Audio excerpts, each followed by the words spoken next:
départ, quand la crise est tombée, heureusement, nous on avait déjà pas mal fait nos tournées, donc, parce qu'on avait un spectacle qui tournait énormément dans le monde entier, qui s'appelait L'herbe de l'oubli. Et donc oui, on a eu 15-20 dates dans un premier temps annulées. C'est pas super, mais ça va comparé à d'autres. Par contre, par la suite, toutes les perspectives ont commencé à chuter aussi, à se noircir, à s'obstruer. Donc, le 5 mars, on avait la première de notre spectacle Le Procès qu'on préparait depuis 2 ans. Et donc, on a joué 5 ou 6 fois et on a eu beaucoup de monde. Voilà. Donc financièrement, on était un petit peu en déficit, mais ça a. Puis un soir, en jouant, on a appris qu'on ne jouerait plus. Et c'était un énorme décor, donc sur ce plateau, c'était un énorme décor. On était 15 comédiens sur le plateau, une équipe technique très très grande, et puis voilà, on s'est un peu retrouvés comme ça. Et donc on a fait un spectacle, Miss Else, à partir du 1er octobre. On en a fait un deuxième, une reprise de Pink Boys and Old Ladies dans la foulée. Et puis après, le troisième, il ne s'est pas fait. Voilà. Donc on a joué 1 mois, 2 spectacles. Au premier confinement, on avait eu l'occasion de faire un crowdfunding. Malheureusement, c'était il y a quelques mois, donc on se voit très très mal en relancer un maintenant. Ça nous avait permis de tenir le premier confinement jusqu'à la réouverture. Puis finalement, la réouverture, on a eu l'occasion de faire 3 spectacles avant d'être confinés.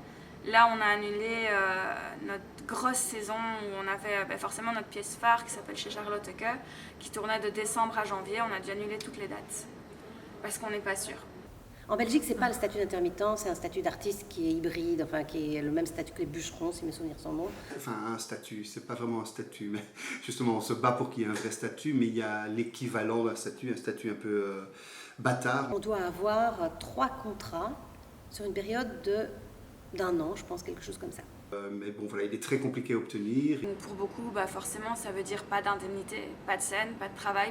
Donc c'est des gens qui finalement, on se retrouve à vivre sur rien en fait. Et donc du coup, ils ont prolongé la période. Et puis maintenant, ils vont sûrement encore la prolonger. Si une institution ne nous avait pas donné d'argent précédemment pour tenir le coup, en fait, on n'en recevra jamais. C'est un peu ça. Donc c'est seulement les lieux qui bénéficient déjà des subsides officiels qui ont pu bénéficier des aides Covid. Déjà, ce qu'il faut savoir, c'est que en temps normal hors Covid, la loi qui traite des subsides n'a pas bougé depuis la création des communautés. Globalement, pour obtenir un subside, il faut savoir prouver que A, on a un projet qui est innovant et de qualité, allez définir ces mots-là, que deuxièmement, forcément, on engage des personnes qui sont issues de la communauté française, donc ça va. Troisièmement, que le projet peut avoir un rayonnement international et hors communauté française.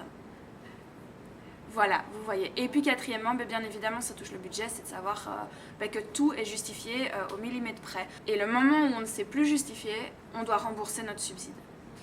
Ça, c'est la réalité en temps normal. Très concise, la réalité, parce qu'évidemment, c'est quelque chose qui est très très très compliqué. Je pense que c'est à peu près 70 à 80% des subsides qui sont ouverts par la communauté française sont distribués à entre 20 et 30% des lieux culturels en Belgique. À savoir par exemple le Théâtre National, l'Opéra de Liège, donc les grosses structures en fait finalement qui sont de l'ordre finalement de services publics. Puis à côté de ça, il y a différentes catégories, il y a le fait d'être théâtre par exemple, ou par exemple le fait d'être café-théâtre.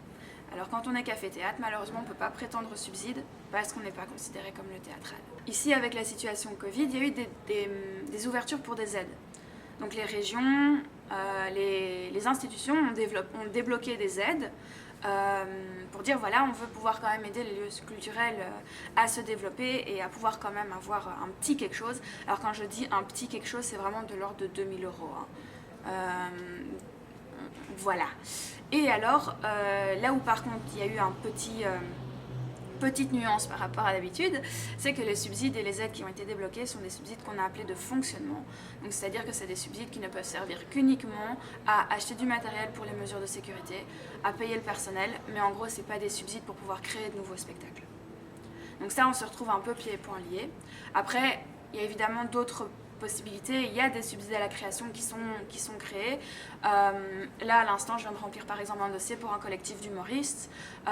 Et là, alors du coup, c'était en 2 volets. Vous recevez une première tranche de subsides pour le fonctionnement. Si vous arrivez à justifier au fonctionnement, alors on vous débloque la deuxième partie pour la création. Ce deuxième volet qui sert à la création,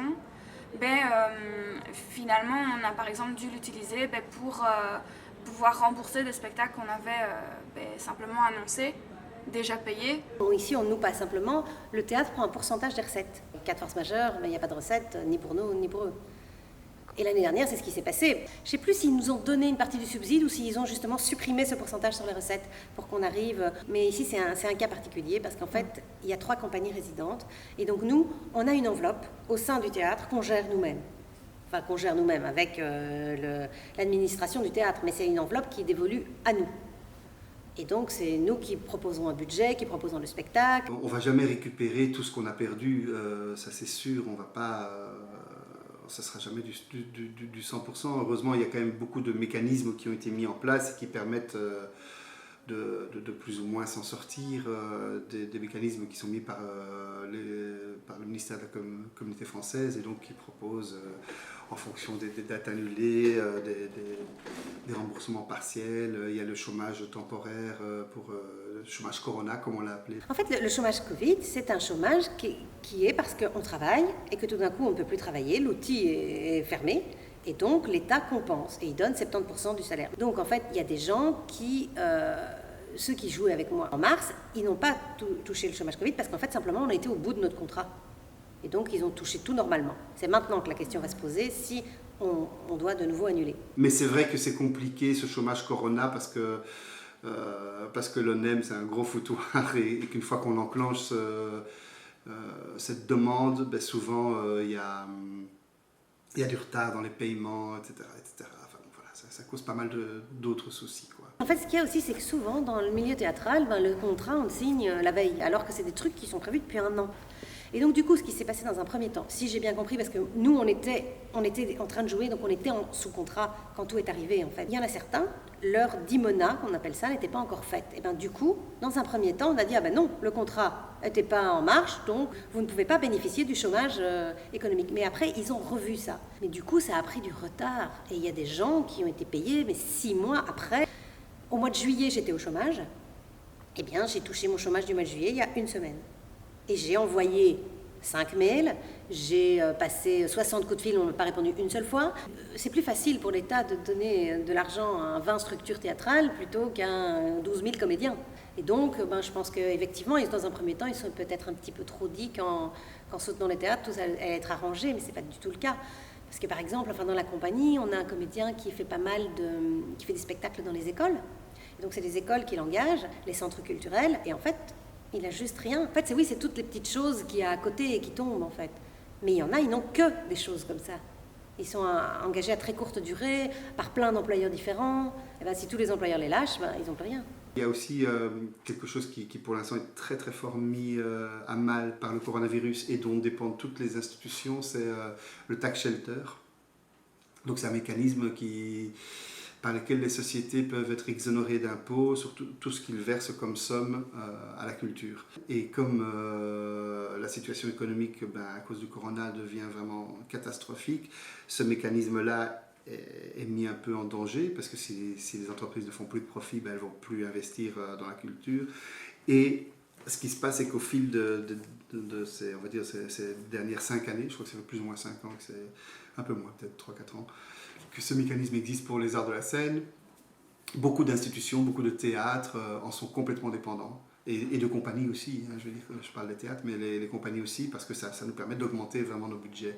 Et si ça devait s'écrouler, ce serait catastrophique, vraiment.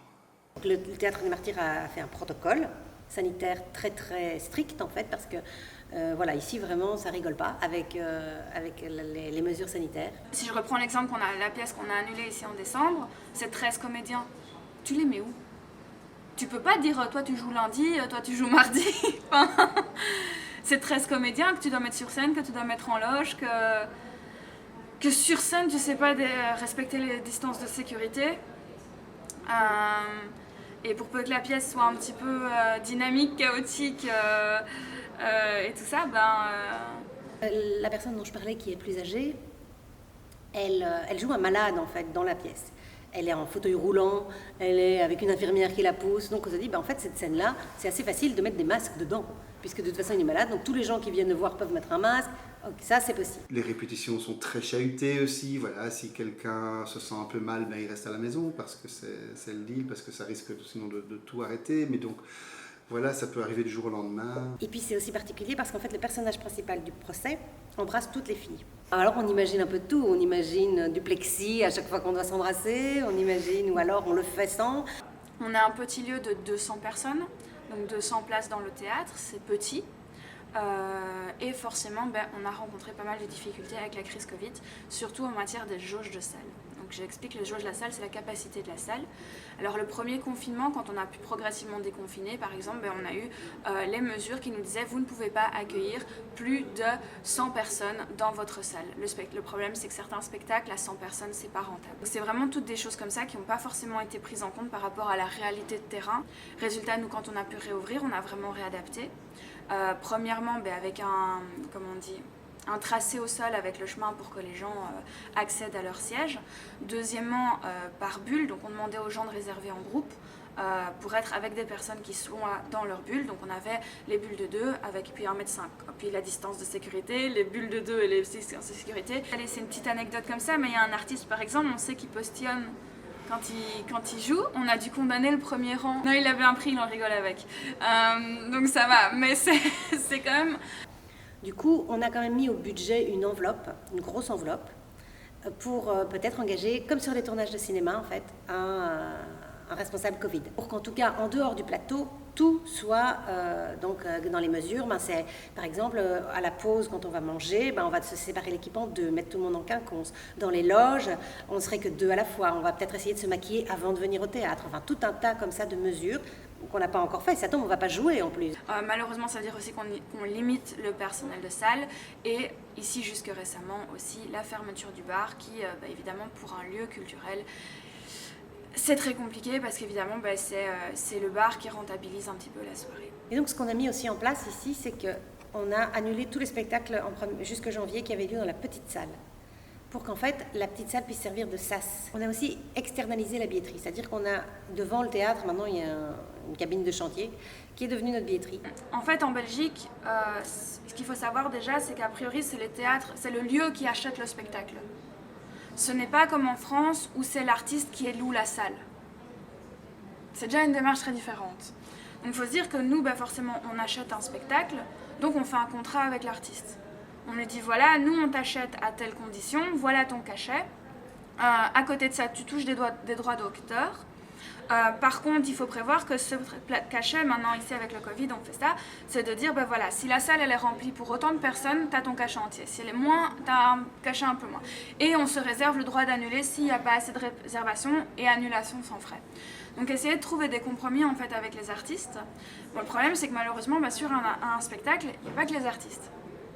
C'est vrai, quand on va au théâtre, on se dit, oui, il y a les comédiens sur scène, il y a la régie, qui parfois est 2 personnes différentes, puisqu'il faut une régie son, une régie lumière, et il y a la mise en scène.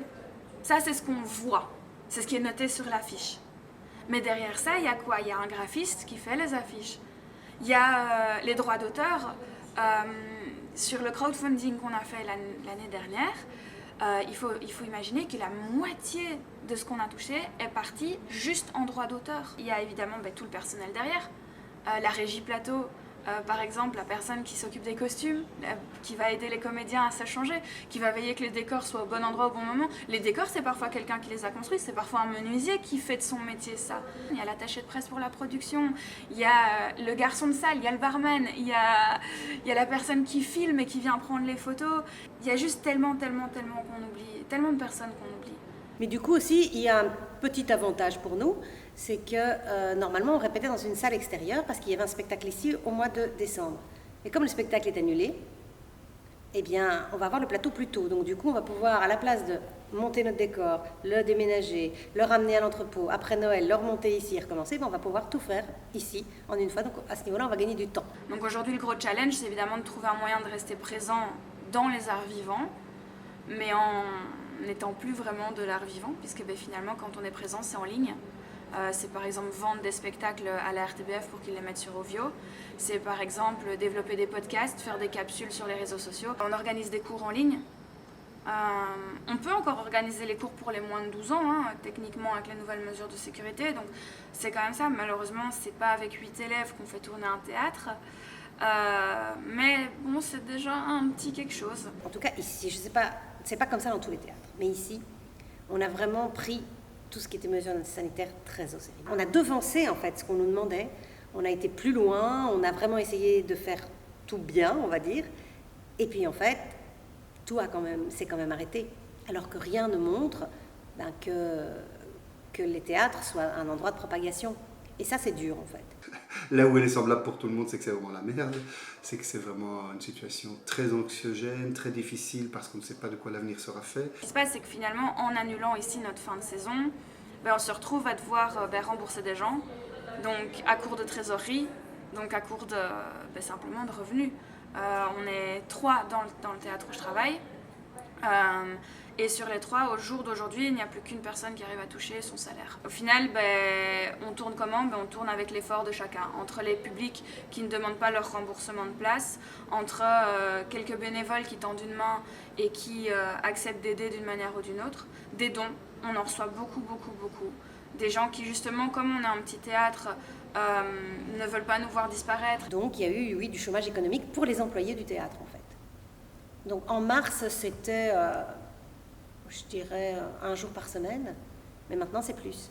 Maintenant on est à moitié au chômage, on est de nouveau au chômage Covid et pour presque la moitié de notre travail, voire plus. C'est compliqué. Après, voilà, nous on a quand même de la chance dans ce...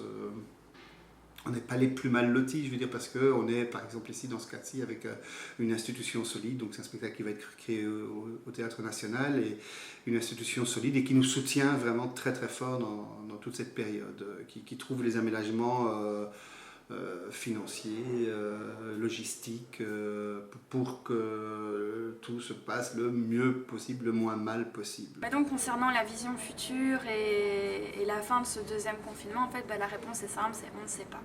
Ce qui, en fait, moi, je trouve le pire, c'est de jamais pouvoir se projeter, de prendre une décision qu'on va travailler dessus pendant 15 jours, et puis ça change, et puis on passe à autre chose, et tout notre travail est tout sans cesse annulé, et qu'au bout d'un moment, il y a une lassitude, et qu'on ne sait plus ce qu'il faut faire, en fait. Donc on essaye, à la limite, de voir des trucs encore plus loin. Comme ça, on se dit que ce ne sera pas annulé. Le problème, c'est qu'il va y avoir un engorgement dans pas mal de théâtres, parce que tous ces spectacles qui sautent doivent être recasés, et donc ils ne sont pas tous recasables. Déjà maintenant, il y a des gens... J'étais en conversation hier avec un directeur d'une grosse institution et qui m'a dit qu'il n'arriverait pas à tout recaser. Donc c'est compliqué de vivre avec cette incertitude. C'est comme si on coupe le fil tendu qui nous maintient, qui nous donne cette énergie pour faire aboutir la chose. C'est ça, sur l'essence même d'une démarche artistique, ça pose question. Est-ce que dans un an, j'aurai toujours la même passion, la même envie de faire ce projet-là ? J'aurais peut-être envie d'aller ailleurs déjà. On n'est pas dans une société qui met en valeur la culture et ses artistes. Il suffit de regarder les subventions allouées à la culture par rapport au football. Après ce que j'ai compris, la ministre, elle était quand même assez soutenante. C'est-à-dire qu'on a eu une dérogation pour que les jauges soient un peu plus grandes, qu'elle a écouté, qu'elle a rencontré des gens de terrain. Maintenant, après, il y a les décisions fédérales à un moment qui sont prises et qui sont les mêmes pour tout le monde. Et on a vraiment l'impression que les politiques, pour eux, ça n'a pas d'intérêt, ça n'a pas d'importance, qu'en fait, on s'en fout. Que ce qui compte, c'est les magasins et que ce serait bien qu'on puisse les ouvrir pour Noël. On oublie que la culture reste une entreprise. Faire tourner un théâtre, c'est comme faire tourner un bureau d'un indépendant. Et on a les mêmes devoirs, on a les mêmes taxes, on paye nos impôts, on doit payer notre personnel, on est régi par les lois du travail. D'ailleurs, si un théâtre ne paye pas ses répétitions, il perd ses subsides parce que nous, on respecte des lois sur le travail et de la rémunération des employés. Mais on n'a pas les mêmes droits, on ne reçoit pas les mêmes aides. La preuve, c'est que c'est facile de couper dans la culture, finalement, personne n'a droit au chômage. Pour l'État, ça ne coûte rien.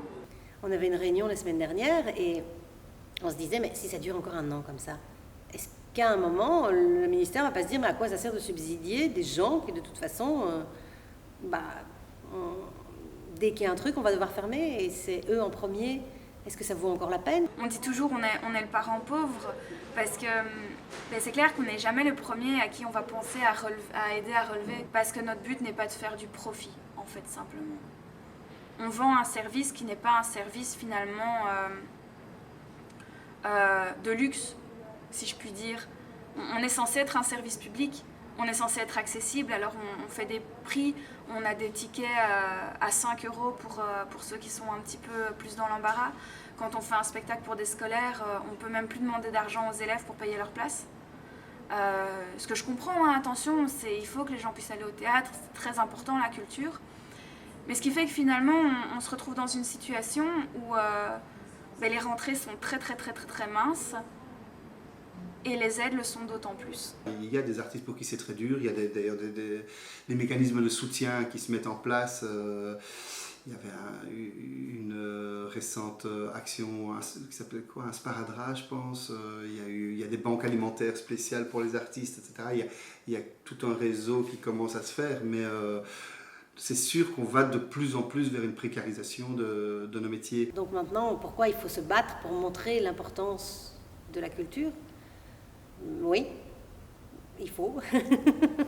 mais effectivement, on est un peu découragé. Alors que vraiment, je pense que tout ce lien culturel pourrait vraiment, même par période de corona, entre autres, mais pas seulement, tisser du lien et donner un sens à nos existences.